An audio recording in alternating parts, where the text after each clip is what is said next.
It's April 11, Ukraine Media Center, Ukraine Forum continues its operation. My name is Vasil Samokhvalov, and now we will be talking about Russian assets in Ukraine and abroad, and how should we deal with them. We will talk with Kseniia Alekankina, head of Reform Index Project, Mariia Zakharenko,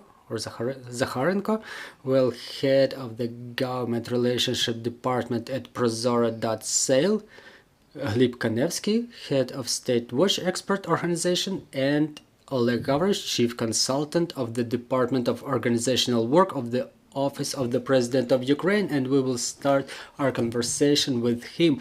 Okay, we have a requirement here, the economy of Ukraine, and Ukraine itself was inflicted a lot of damage, and then we will see how we can transform that damage into numbers, into figures, and then we will talk with Mariia how it works on practice, and the last one will be Hlib. We will talk with him about the problems of organization.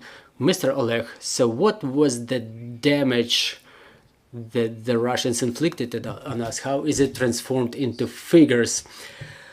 Good afternoon. We have the details from the prosecutor's office of Ukraine, what Russians were doing, what is the scale of damage, talking about, for example, the facilities of civil infrastructure. If it's 74,400 residential buildings, more than 2,500 educational institutions, I mean schools and institutes, and the rest, the medical institutions, more than 400 hospitals were damaged, more than 400 cultural institutions were destroyed, 120 churches and mosques, more than 4,500 communication facilities, and other facilities 12,000.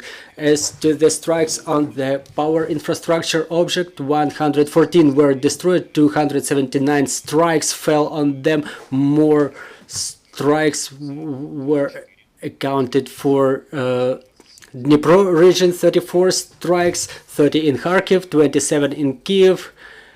So those regions suffered the most. Talking about the businesses, or including private and government control, they suffered too. Talking about the businesses which were damaged,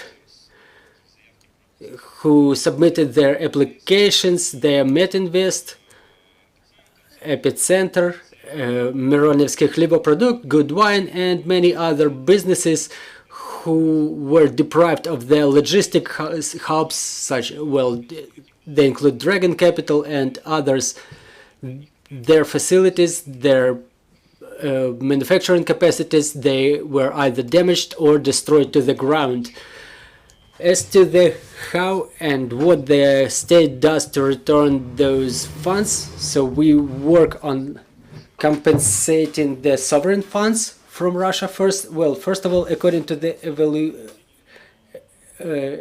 regarding the evaluation, we now evaluate the losses at the level of $700 to $800 billion. That's the colossal amount of money. If we take all the losses inflicted by Russia, it's about $700 billion. Now we can remunerate the funds of Russia in amount of about $100 billion, which were arrested all around the world, but it's a long process. It's complicated, but it's going on. There is a resolution by the United Nations, and there are resolutions by many sovereign countries, so we hope that we will be able to return those funds within 5 to 7 years. The worst case scenario is up to 10 years.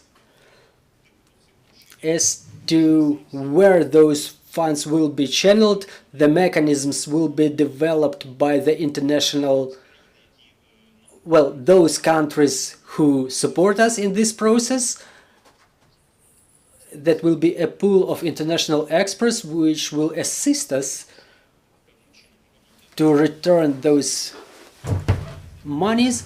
And the first thing that the president pays attention to is compensation for the people who ended up without their homes. That's the top priority, and the rest follows.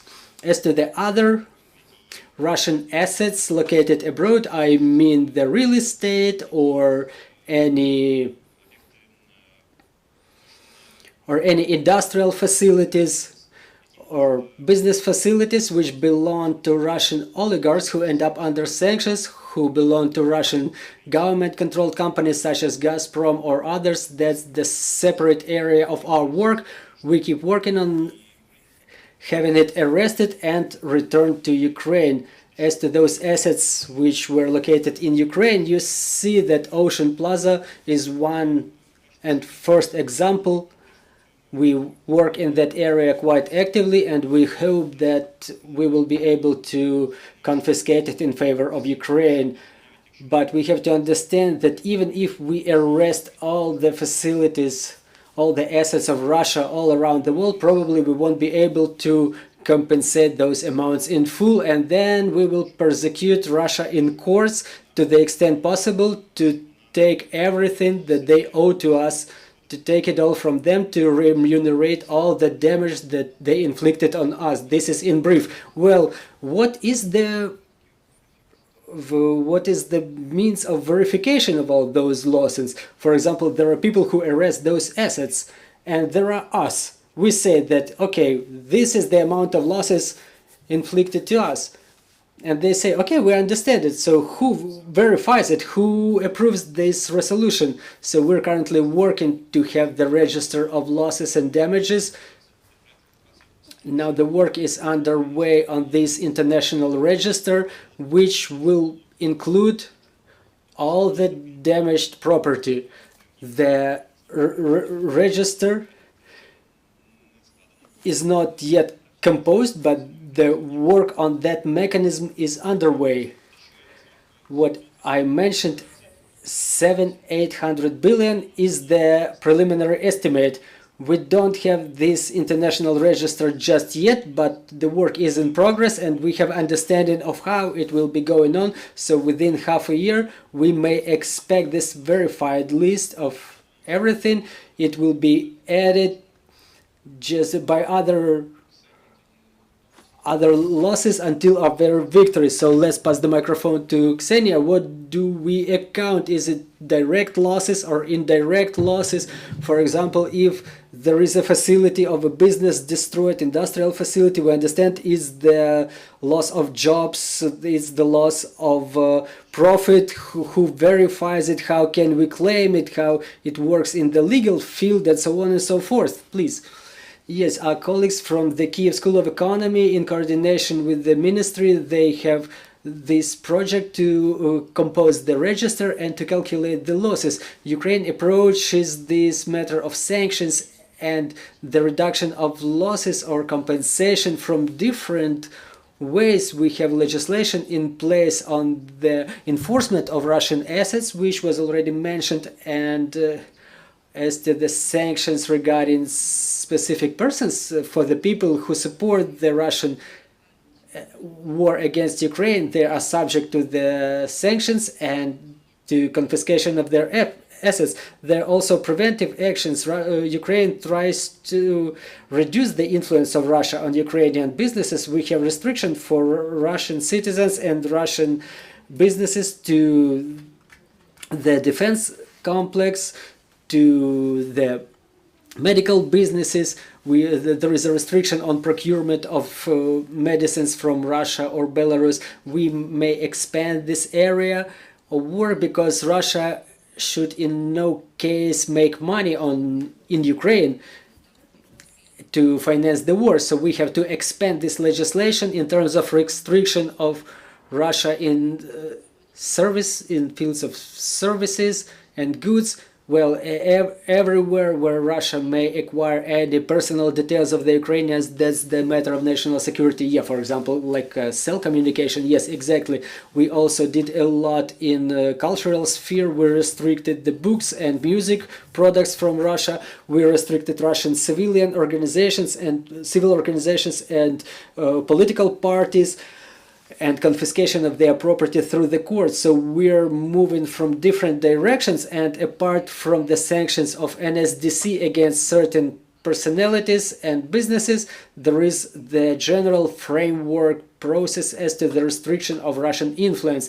Also worth mentioning is the sanctions imposed by different countries. We know that Russia is the country which ended up under the most sanctions, even more than Iran. They have a lot of sanctions imposed by United States specifically, but those sanctions should be reinforced because every country keeps approving different sanctions against Ukraine, but it would be better if the countries unite into coalitions to impose those sanctions unilaterally and at the same time, so that the Russian businesses cannot run from one country to another to conceal their assets there. And it would be important also to have not sanctions but the reparations from Russian trade. There was an idea, for example, when Russia sends oil and petrochemicals to other countries, those money should be forwarded to reparations to Ukraine. For example, if they sell gas or oil to somebody or other assets, some significant percentage of that amount should be coming to Ukraine to be spent on the recovery. And the last brief remark, currently Canada and United States, they work on the legislation on reparations. Unfortunately, other countries don't do it just yet, and there is no mechanism in the world how Ukraine can get that monies from Russia. If I'm not mistaken, Navalny in his so-called peace plan was contemplating this percentage from the sale of oil products. Well, I have quite a mosaic imagination of that. This is where we arrest the assets, this is somebody imposed the sanctions, there is someone else who knows what is arrested and how this system should be built, who should be responsible for this process in Ukraine, who should be the decision making, how it should be coordinated with the Western partners. Do we have this vision? Well, we have a person that is directly responsible for have the sovereign money of Russia arrested. This is Oleh in Ministry of Justice. There is also a team of experts, the lawyers, very powerful people, very experienced. As to the evaluation is the responsibility of Cabinet of Ministers, and the verified evaluation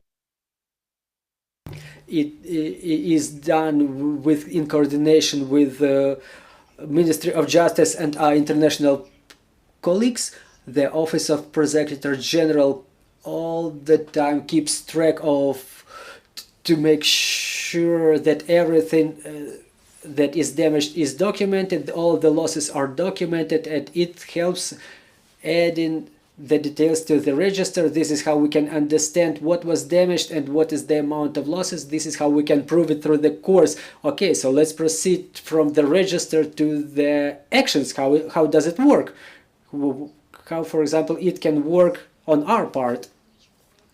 Well, adding to my colleagues and trying to structure and systematize what they just mentioned, roughly saying there are three tracks that we have what can be done to those assets that were arrested, or those that belong to Russians or affiliated persons. So first of all is the assets of Russia or their businesses. So those assets were confiscated. In simple words, they were confiscated in favor of Ukraine, which is quite fair. For that reason, Verkhovna Rada adopted the law on confiscation and enforcement of assets. Under that track, the assets were handed over to the state, to the central bodies of central executive bodies, which were resolving first about the further activities with those assets.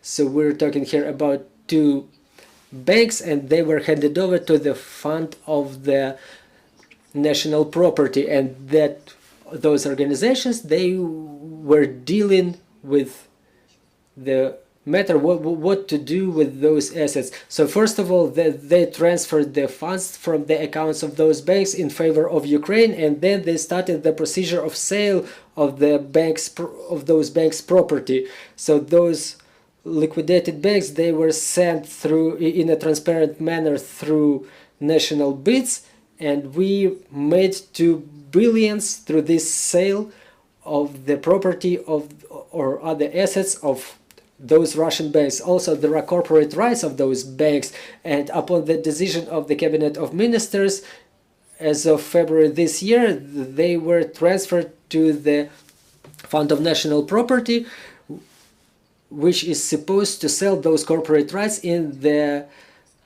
bidding. So there is a cascade of resolutions. There is the top level resolution which defines this administration which would be responsible for the operation with this confiscated property, and then it goes all the way down, all the way up to the sale of those assets.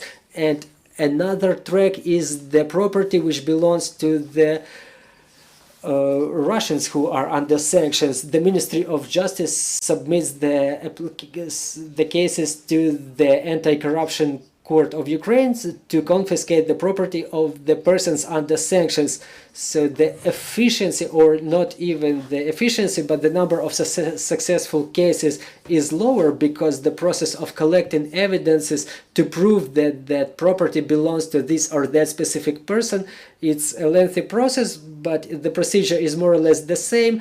The property is confiscated in favor of the state, and then the Cabinet of Ministers resolves what to do with those assets. For example, some part of that property is being handed over to the Fund of National Property, who sells it during the electronic bidding and the electronic bidding procedure. Why the fund? Because it has the 5 years of experience of successful sales of state property, and it will bring very successful results. Is that it? Well, let's talk about some sharp corners here. Yes, it's my pleasure. Analytics Center StateWatch, we monitor the efficiency of search and management and sale of the Russian assets in Ukraine within the last half a year, and we have to clearly understand that for the time being, big Russian assets are identified in Ukraine to more or less extent,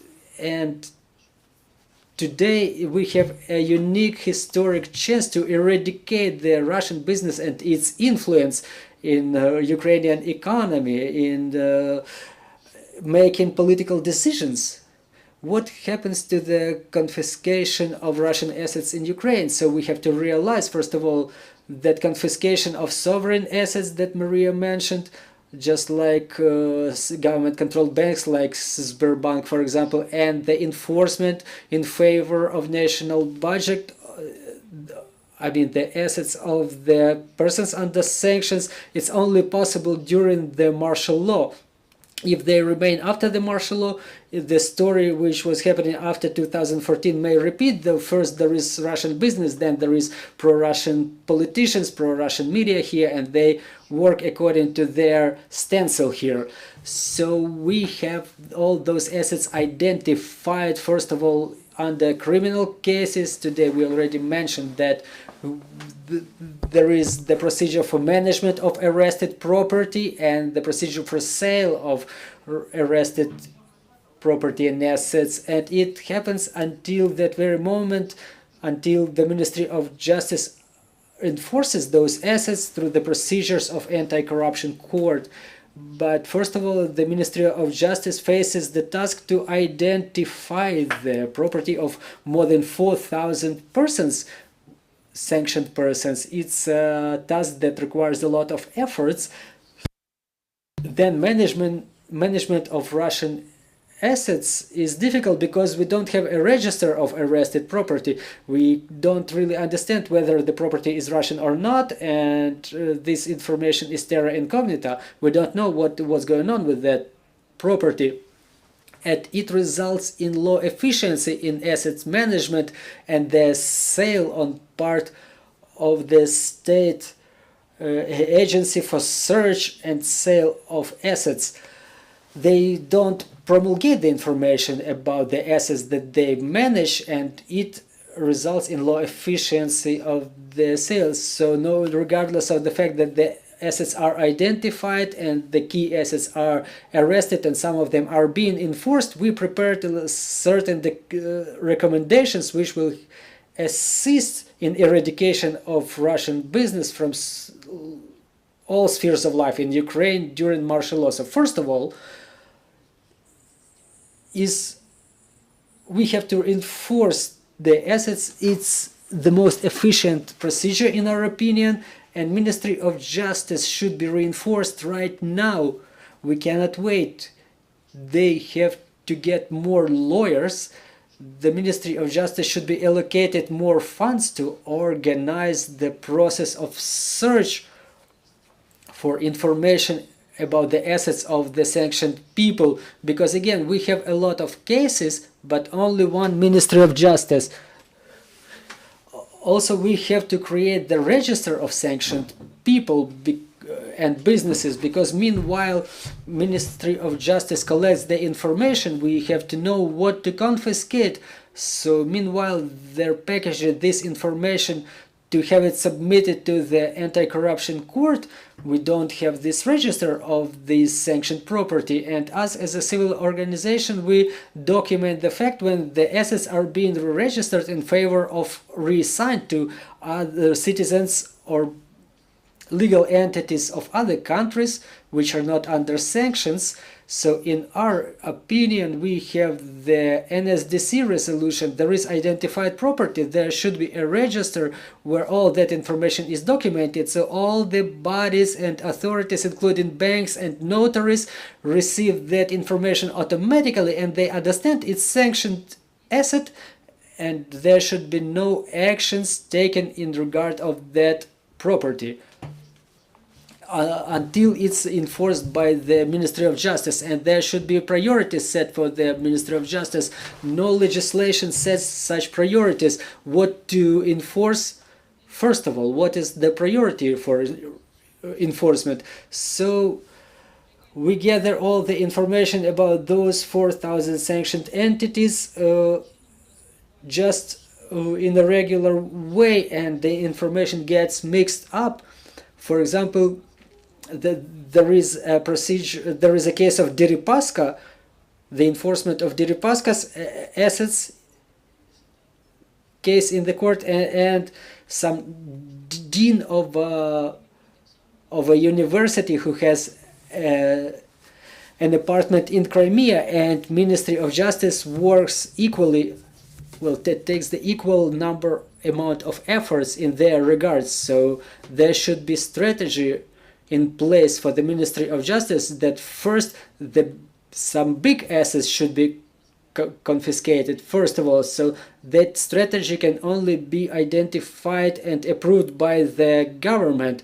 As to the arrested property and the agency for search of the assets, we have to create the register of arrested property. It cannot happen so that the government, the state, doesn't document the number of assets. So why there is no such register in place so just yet?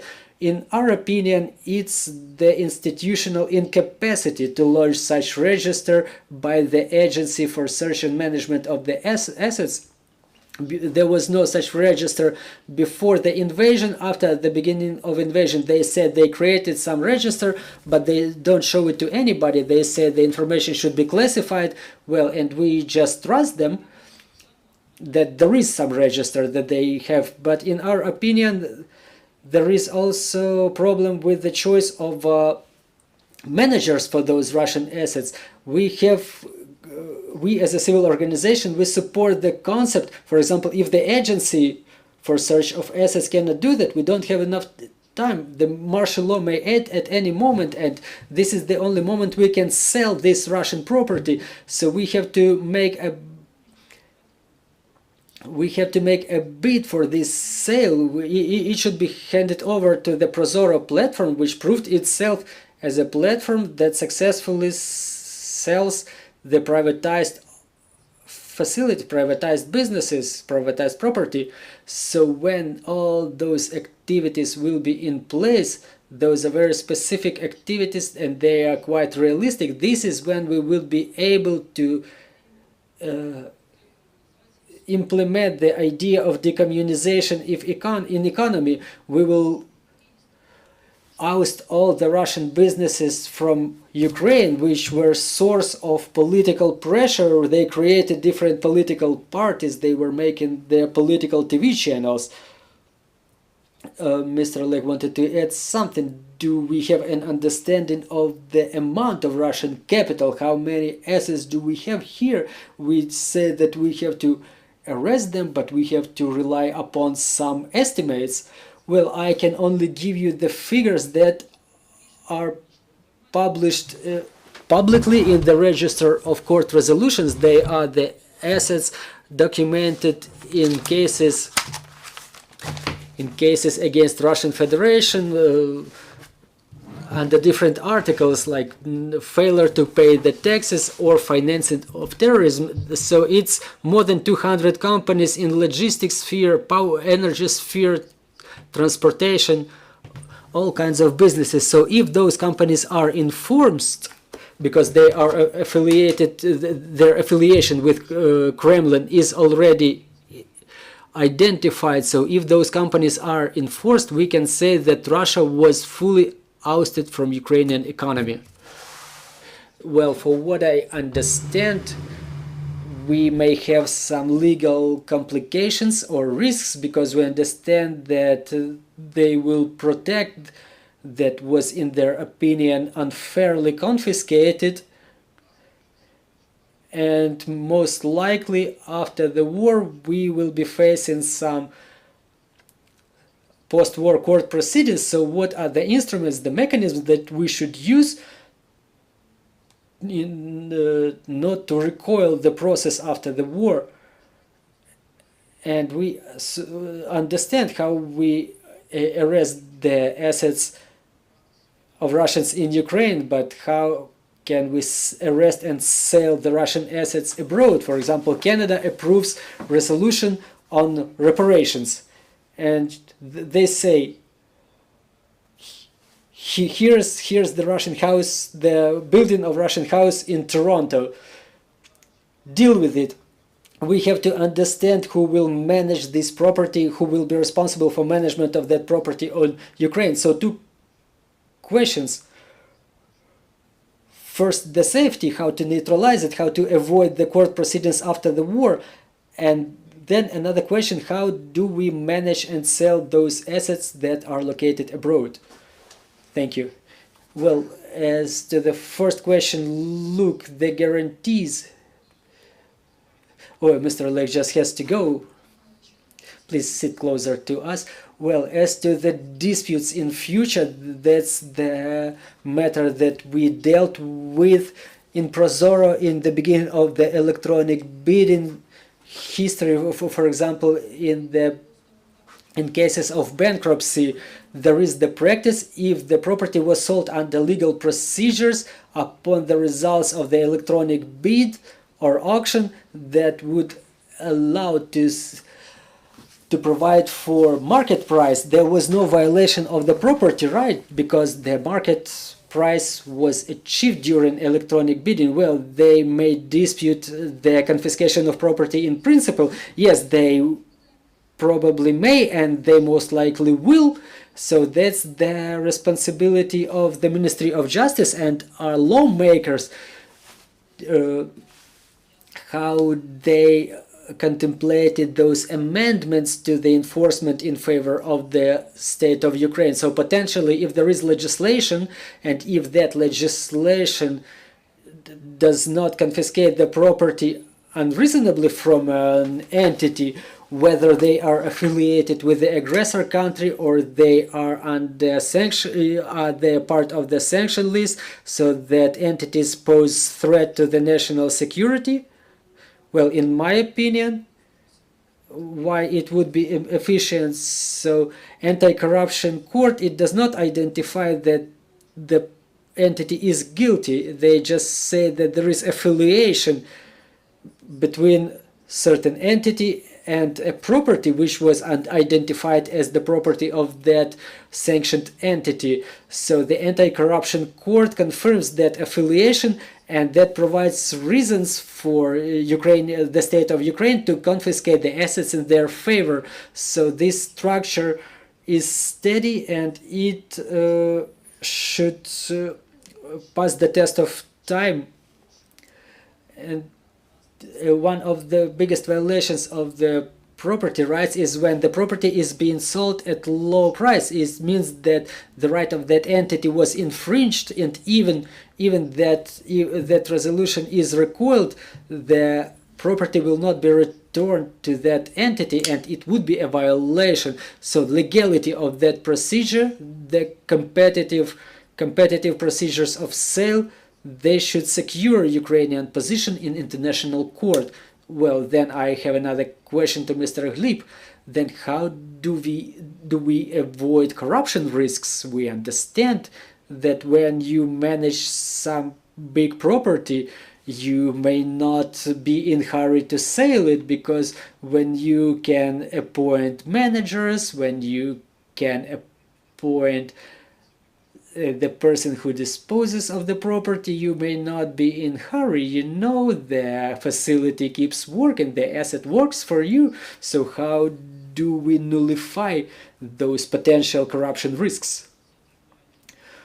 Well, for the time being, it all relies upon the political will and honesty of the cabinet of ministers who disposes that property upon its confiscation in the courts, so they can dispose of it in favor of Fund of National Property or agency for the search and management of the assets. So there is such political will that they hand over everything to the Fund of National Property, so that they privatize everything right away, because the government used to prove umpteen times that they are not the most efficient manager, and such privatization may help Ukrainian businesses, Ukrainian investors to buy former Russian asset at good price and to make money on it. But us as a civil organization, we don't always trust in a political will and their honest word. So we hope that Cabinet of Ministers will listen to us in terms of contemplating the procedure to have the assets handed over to the Fund of National Property, and right upon their privatization not to fall into that temptation, as you mentioned, to suspend the sale or to have it disposed of in favor of some other agency. So some other assets are strategic industries. From the end of the 90s and beginning of 2000s, Russian capital was buying Ukrainian strategic businesses at very low prices. For example, 5 regional energy distributors are affiliated with Russian companies, behind whom there are very specific Russians: Babakov, Hiller, one of the state actors in Russia, and one is Voivodin, who is not a public person. So those assets, I don't know whether it makes any sense to privatize it, so there should be a specific procedure for those strategic facilities.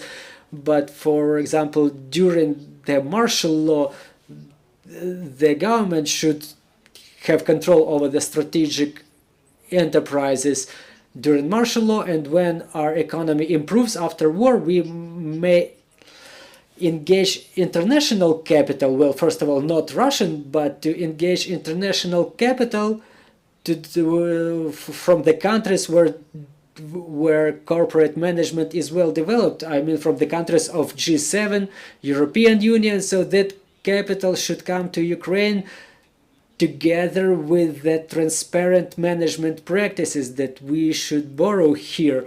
Well, it would be real good, but until the beginning of the war, there was a joint enterprise with the Russians who were doing the transportation services, including for NATO. Questions on the floor.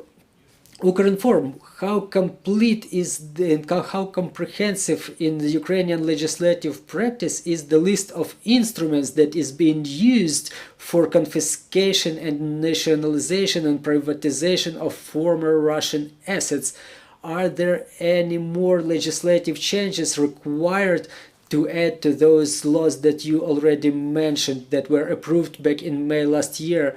And in terms of facilitation and expedition of the procedures, how long are those procedures? And maybe some of the businesses, they decay during those periods and Ukrainians lose their jobs. And in terms of safety that Mr. Hlib mentioned, to make sure that those assets are not being reassigned in favor of other entities, and maybe there are some special procedures for disposal of that property in favor of the defense industry of Ukraine, for example. Well, I will probably start and then pass the microphone to Hlib. Well, yeah, there is a necessity for this because the legislation was not prepared for such challenges, and it was amended on the ways, and it's difficult to build efficient and steady structure on the move that will be capable of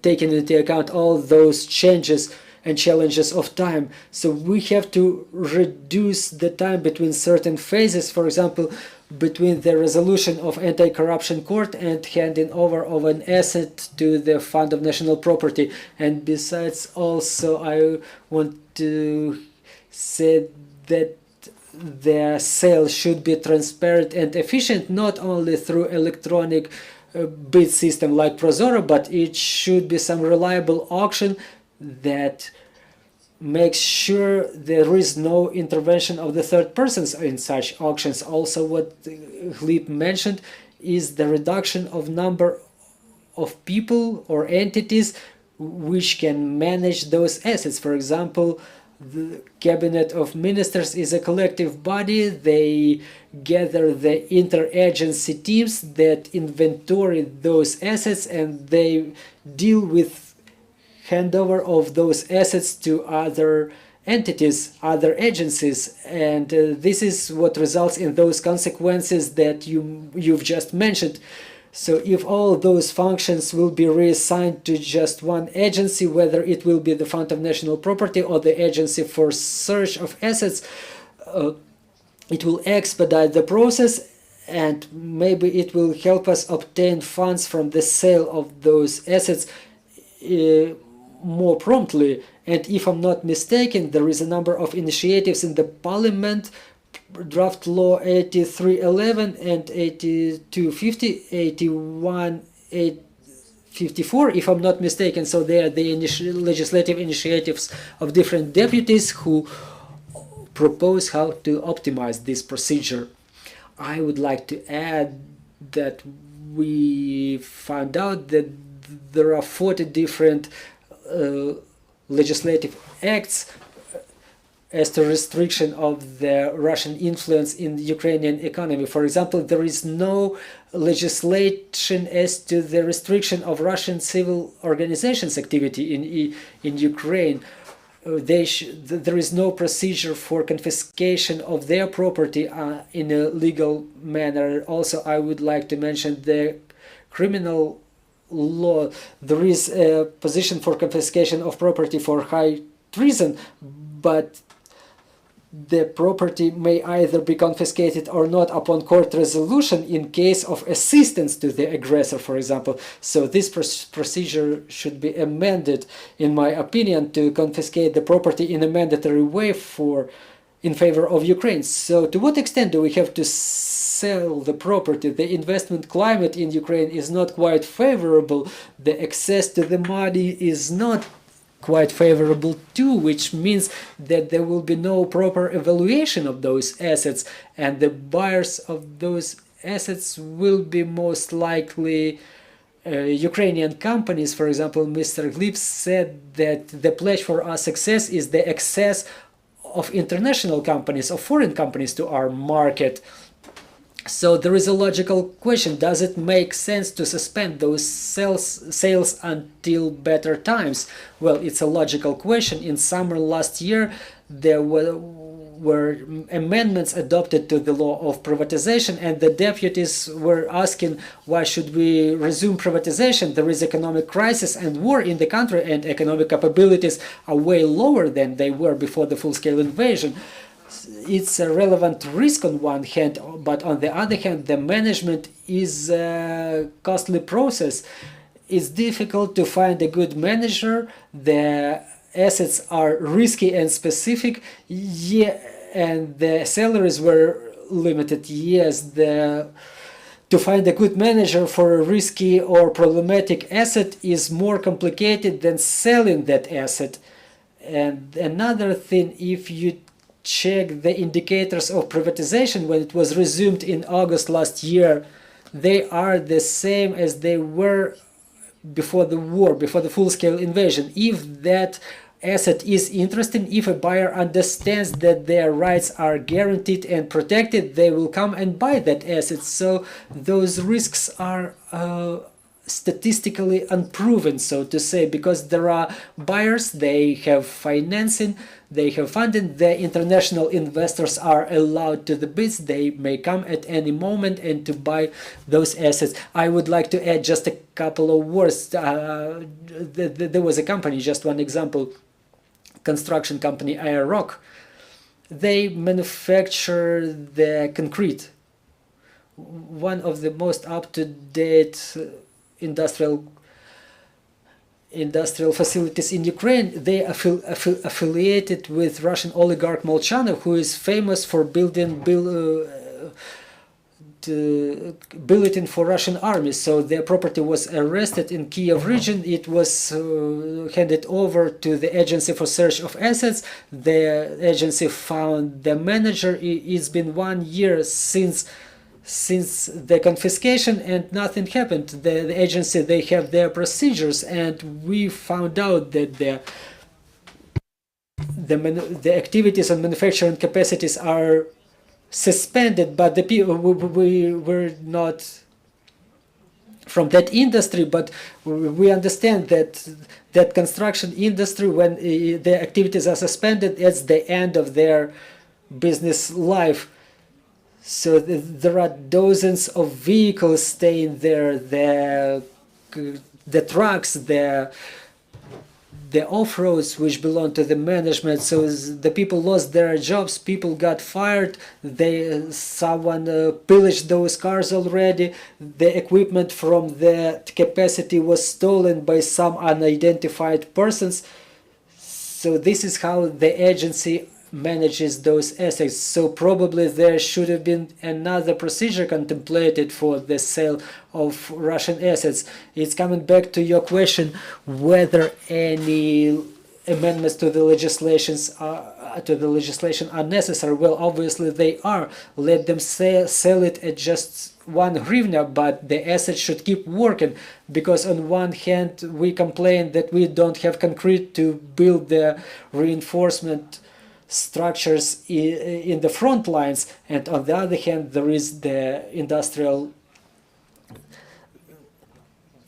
there is an industrial facility which manufactures concrete whose activities are suspended. There's been a lot of emphasis on accountability and transparency, and I'm wondering how you feel that is being perceived abroad, specifically the United States. Is Ukraine doing a good job with transparency in the confiscation process and also the resale of assets? Можете відповідати такою мовою, якою зручно? You may answer in any language that is convenient to you. Thank you for your question. Well, the question with the foreign assets is a lot more complicated.